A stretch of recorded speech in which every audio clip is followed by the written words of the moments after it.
Welcome to money मग में आप सब लोगों का स्वागत है। मैं हूं सीए पिंकेश ठकरानी और मैं आपके लिए लेकर आया हूं Q2 FY22 के अदानी पोर्ट्स के रिजल्ट्स। यस, काफ़ी लोगों को इंतज़ार रहता है इसके रिज़ल्ट्स के, काफ़ी लोगों की इसके अंदर में लॉन्ग पोजीशंस रहती है। तो हम देखते हैं इसके रिज़ल्ट्स कैसे आए हैं। और काफ़ी लोगों का ये भी कहना रहता है कि बॉस अदानी ग्रुप में सबसे बेस्ट कोई कंपनी है तो यही कंपनी है। तो देखते हैं रिज़ल्ट्स इन्होंने किस तरह के पब्लिश किए हैं। और ये रिज़ल्ट्स जो है आप देखेंगे सितंबर क्वार्टर के रिजल्ट्स और हाफ ईयरली रिजल्ट्स दोनों यहाँ पर आपको मिल जाएंगे। सभी जो फिगर्स रहेगी वो करोड़ के अंदर में रहेगी। तो वन बाय वन सिस्टमेटिकली हम लोग स्टार्ट करते हैं। ज़्यादा समय आपका नहीं लूँगा और क्योंकि आप लोगों के लिए वीडियो रेगुलरली लाना है, मोटिवेशन मुझे चाहिए, तो आप अपना लाइक जो है अभी के अभी दे देंगे। तो कम ऑन स्टार्ट करते हैं। सबसे पहले जून क्वार्टर को देखते हैं जहाँ पर 4556 करोड़ रुपए का रेवेन्यू था और वो जो है 3532 करोड़ पर आ गया है। ओ गॉड, यानी कि यहाँ पर जो है डिसअपॉइंटमेंट साफ साफ दिख रहा है। एंड यहाँ पर जो टोटल इनकम है वो लगभग 5000 करोड़ थी, वो 4000 करोड़ पर आ गई है। तो लगभग 22% उससे ज़्यादा ही आप मान लीजिए यहाँ पर फॉल देखने को मिल रहा है रेवेन्यू फ्रंट पे। तो जब रेवेन्यू फ्रंट पे फॉल होता है तो परेशानी ज़्यादा होती है। एक बार प्रॉफिट कम हो जाए पर रेवेन्यू कम नहीं होना चाहिए। तो डेफिनेटली यहाँ पर अदानी ने डिसअपॉइंट किया है। लेकिन एक दूसरी बात भी आपको ध्यान रखनी है कि यहाँ पर सेकेंड वेव का असर देखने को मिला है। इकोनॉमिक एक्टिविटीज़ जो है डाउन हुई है। लेकिन अगर हम लोग पिछले साल के सेम क्वार्टर से कंपेयर करें तो बहुत ही शानदार आपको यहाँ पर प्रोग्रेस होते हुए दिखेगी। यहाँ पर 20% का आपको अप मूव दिखेगा। तो अभी जितने भी न्यूज़पेपर्स है या फिर जितने भी मीडिया वाले हैं वो इसी चीज़ को दर्शाएंगे। तो आई होप आपका शेयर अगर इसमें लिया हुआ है तो उसमें गिरावट ना आए, लोग इसी चीज़ पे फोकस करें। शेयर मार्केट का कुछ कहा नहीं जा सकता है। बाकी चीज़ें देख लेते हैं। पिछले क्वार्टर के अंदर में 1600 करोड़ के करीब का ऑपरेटिंग एक्सपेंस था। एक्टिविटी कम होने की वजह से ये 900 करोड़ रुपए पर आया है।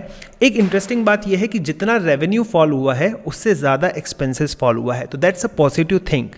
हर चीज़ में कोई ना कोई पॉजिटिव चीज़ देखनी चाहिए, तो ये यहाँ पर दिख रही है। देन इसके बाद में फाइनेंस कॉस्ट, कर्ज़ा ये लोग लिए हैं तो उसका असर दिख रहा है यहाँ पर। मैं इनका कर्ज़ा देख रहा था तो लगभग 32,000 से 38,000 करोड़ पर पहुँच गया है। तो अच्छा खासा कर्ज़ा इनका बड़ा है।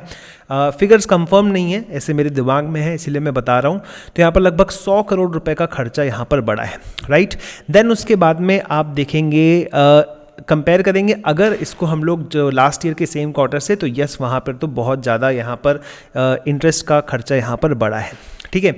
एम्प्लॉय बेनिफिट कॉस्ट की बात नहीं कर रहे, सेम है लगभग उसके अंदर में 168, तो यहाँ पर 164 तो सेम ही दिख रहा है, राइट। इसके बाद में बाकी कुछ खास नहीं है। एंड आप देख लेंगे सीधा हम लोग जो है प्रॉफिट बिफोर एक्सेप्शनल आइटम्स पे जाते हैं। So will go to the profit before exceptional items. And guys यहाँ देखिए बहुत इंपॉर्टेंट चीज़ नोटिस करने के लिए है यहाँ पर, ठीक है। प्रॉफिट बिफोर एक्सेप्शनल आइटम्स आप देखेंगे तो आपका प्रॉफिट बिफोर एक्सेप्शनल आइटम बड़ा है। रीज़न, ये वाला रीज़न, ऑपरेटिंग एक्सपेंसेस आपके कम हो गए थे, ठीक है। तो ये तो बहुत ही अच्छी चीज़ है, ये बहुत पॉजिटिव चीज़ है इसके अंदर में, राइट। पिछले वाले क्वार्टर के कंपेयर में आप देखेंगे तो it's a really very decent, right. 1512 crore का ये 1592 करोड़ हो गया, या सीधा बोलो 1500 करोड़ का 1600 करोड़ हो गया, डिस्पाइट आपका रेवेन्यू डाउन हो रहा है। लेकिन यहाँ 1800 करोड़ से ये जो है 1600 करोड़ पे भी आ गया है। तो ये एक निगेटिव पॉइंट हो जाता है। तो आप इसको किस तरह से देखना चाहते हैं? सिक्वेंशली देखना चाहते हैं कि आप इसको ईयर ऑन ईयर बेसिस पे देखना चाहिए? कमेंट करके मुझे ज़रूर बताइएगा। आपकी कमेंट ज़रूर मेरे लिए जो है बहुत ही मोटिवेशन वाला काम करती है। बिकॉज ऐसा लगता है कि हाँ सुन रहा है, कोई ना कोई सुन रहा है, राइट। यस, तो चलिए दोस्तों और कुछ इंपॉर्टेंट बात बताता हूँ मैं इसके अंदर में। वो है ये 400 करोड़ रुपए का प्रोविज़न। ये एक्सेप्शनल आइटम ने गेम खराब कर दिया पूरा का पूरा।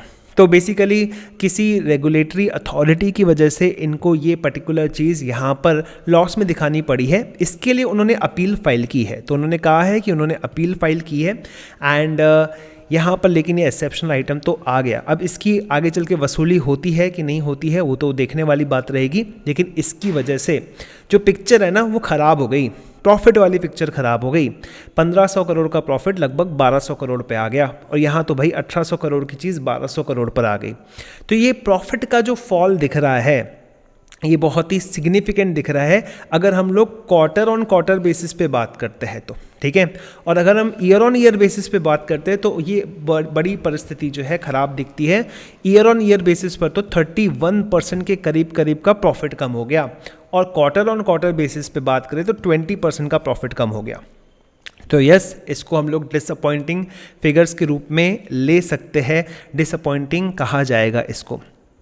अब बात करते हैं गाइस इनके ईपीएस की, तो साफ साफ चीज़ें आपको जो है ईपीएस के अंदर में भी नज़र आएगी। ईपीएस आप देखेंगे तो यहाँ पर अच्छा खासा जो है फॉल ईपीएस के अंदर में आपको देखने को मिलेगा। अगर हम लोग हाफ ईयर की बात करें हैं, अगर इसी को कंपेयर करते हैं पिछले साल के हाफ ईयर में, तो यहाँ पर आपको जो है इनकम में बढ़ोतरी देखने को मिलेगी। ओके, लेकिन अगर मैं इसको प्रोजेक्ट करता हूँ, सपोज ये हमारा हाफ ईयर है, इस साल का हाफ ईयर है जिसमें आपको 11 रुपीज़ का ईपीएस आया, और मान लो अगले हाफ ईयर के अंदर में आपको 12 रुपीज़ का ईपीएस आता है, तो इट कम्स अराउंड 23। ये बढ़ भी सकता है। और इसको अगर कंपेयर करेंगे पिछले साल से, तो यहाँ पर जो है एक लॉन्ग टर्म जो है, एक प्रकार से लॉन्ग टर्म, क्योंकि 12 महीने से ज़्यादा हो गया तो ऐसे केस के अंदर में एक नेगेटिव चीज़ दिखती है। लेकिन कंपनी की जो लॉन्ग टर्म स्टोरी है वो अभी भी इंटैक्ट बताई जा रही है। ऐसा नहीं कहा जा रहा है कि नहीं, कंपनी को जो है आगे चल के बिजनेस नहीं मिलेगा, ग्रो नहीं कर पाएगी, ऐसा कुछ भी नहीं है, राइट। नंबर 2, कंपनी के जो कैश फ्लोस है ज़बरदस्त है, आज भी कैश फ्लोस जो है बहुत अच्छे हैं। प्रॉफिट्स भले थोड़े से डिले हो जाए लेकिन कैश आते जानी चाहिए, तो कैश आ रही है, तो इसीलिए बहुत ज़्यादा पैनिक होने की आपको ज़रूरत नहीं है। रादर मैं कहूँगा कि अगर ये डिप पर कंपनी मिलती है तो ज़रूर इसको बाय करना चाहिए, एक्यूमुलेट करना चाहिए। कई बार ऐसा होता है for the very short time market जो है शेयर नीचे चला जाता है, और वही आपको मौका देता है आपको जो है नीचे स्तर पे खरीदने का, या फिर वो आपको जो है डरा देता है जिसकी वजह से आप शेयर्स बेच देते हो।